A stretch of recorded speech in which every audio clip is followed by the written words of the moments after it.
For over 150 years, one building has been the beating heart of government and art in the city of Wilmington. And it was named after a Greek muse. Thalia was the Greek muse of comedy. There were 9 muses, and Thalia represented comedy. In the 18th century and the early 19th century, amateur theater societies quite often used the word Thalian to describe their organization. There were many such groups, and there was a group in Wilmington that existed from the end of the 18th century to the Civil War period, and that's sort of the antebellum Thalians, and they were instrumental in building this building. Before the winds of disunion ripped through the South, Wilmington was a wealthy town with a growing need for art and culture. They were looking to build a proper building for city government. They were operating in rented space. And then there was a theater standing on this site, which had been built in 1806. And then there was other needs too. There was a need for a library, and there was a need for a armory. And so all these forces came together, and the city decided to acquire this piece of property. In some ways, it was a way of building a magnificent building which was sort of symbolic of the city, which at that time was the largest city in the state. So it was kind of the vision that the community had of itself and its future. To design this new space, the city fathers hired the leading American theater architect of the 19th century. John Trimble was a noted New York theater architect. He designed some 40 theaters and concert halls in his lifetime. This is the only theater he designed in the South, and is the only theater still standing that he designed. A few early theatrical tricks can still be found at Thalian, including the thunder roll. And the thunder roll is a series of wooden troughs that run across the top of the stage, and you could set up a series of small cannonballs at one end, and you could release those cannonballs in a timed sequence. And as they roll down the wooden trough, that rumbling sound creates the sound of thunder.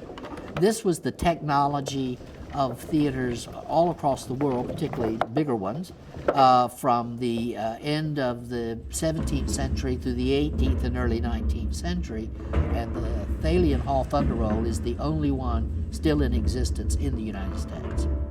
It seated about 1,000 people at that time, which would have been 10% of the population of the largest city in the state. So it really was a massive building and very impressive for its day.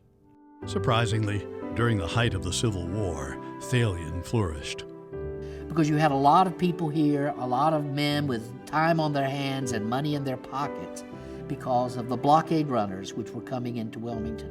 And one of the places that they came to be entertained was in this theater. After the war, performers continued to seek out Thalian Hall. Oscar Wilde was here. He did a lecture tour across the United States, which was very important in his life. And he was here in 1882. He went across to Wrightsville Beach and swam in the ocean. Other luminaries that spoke at Thalian included Frederick Douglass and Booker T. Washington. Buffalo Bill Cody performed here, as did another performer of stature. Well, General Tom Thumb was, of course, P.T. Barnum's moneymaker, and he appeared here on more than one occasion. He would only been about this tall. But the days of touring celebrities dwindled as motion pictures captured American imaginations. Thalian adapted. They showed movies here. But it took a group of dedicated Wilmingtonians to make sure Thalian stayed grand. Yeah, I was with my dad this past year. We came in to see a production, and I says, "Pop, what was the last play you saw here?" And he says, believe it or not, it was professional wrestling. People began to realize that we were losing a great deal of our architectural heritage. So the Thalian Hall Commission, which is now called Thalian Hall Center for Performing Arts, was organized in 1963, in those early 60s years, to do a proper restoration of this theater. On the other side of the building, the business of government continues, as it has now for over 150 years.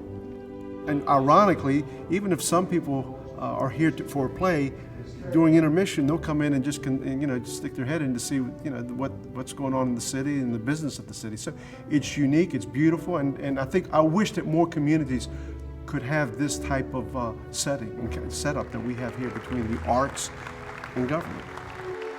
Art and politics aren't supposed to mix, but they do in a quietly dramatic way here in Wilmington. Thalia, the Greek Muse, would be pleased.